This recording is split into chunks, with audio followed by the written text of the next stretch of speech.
নমস্কার, সবাইকে স্বাগত আমার রান্নাঘরে। আজকে আমি করব একটা রুই মাছের স্ন্যাক্স।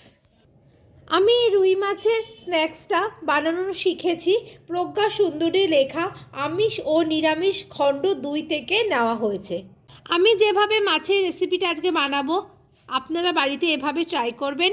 আশা করি সবার খেতে খুবই ভালো লাগবে। এই রেসিপিটা করার জন্য প্রথমে গোলমরিচ আর গোটা গরম মশলা আমি একটু বেটে নেব। এবার আদা আর রসুনটাকে বেটে নেব।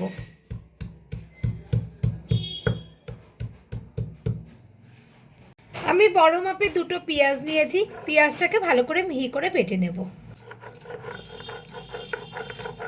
এবার বাদাম আর কাঁচা লঙ্কাটাকে খুব মিহি করে বেটে নেব। এখানে কোনো শুকনো লঙ্কা ব্যবহার করা যাবে না, এই রেসিপিটাতে অবশ্যই কাঁচা লঙ্কা ব্যবহার করতে হবে।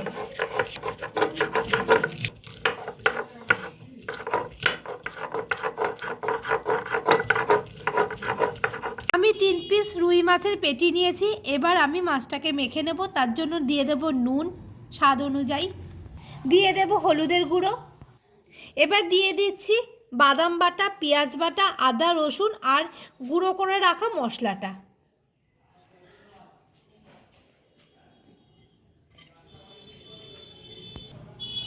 আর দিয়ে দেব দই। খুব ভালো করে মাছে এই উপকরণগুলোকে মেখে নেব। খুব ভালো করে মেখে 3 ঘন্টার জন্য আমি রেখে দেব। ঠাকুরবাড়ি স্টাইলে এই মাছ ভাজার রেসিপিটা সত্যি খুব টেস্ট খেতে। আপনারা এভাবে অবশ্যই বাড়িতে একবার করে দেখবেন, আশা করি সবার খুব ভালো লাগবে। মাছটাকে এভাবে 3 থেকে 4 ঘন্টা মেখে রাখার পরে এবার একটা ব্যাটার তৈরি করে নেব।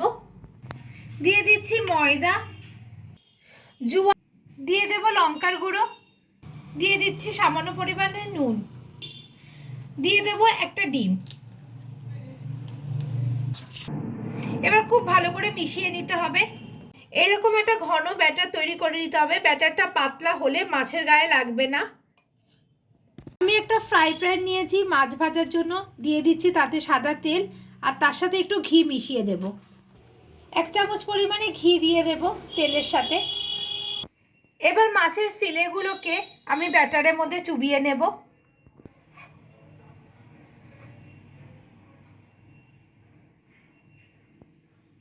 এবার আমি মাছটাকে দিয়ে দেব।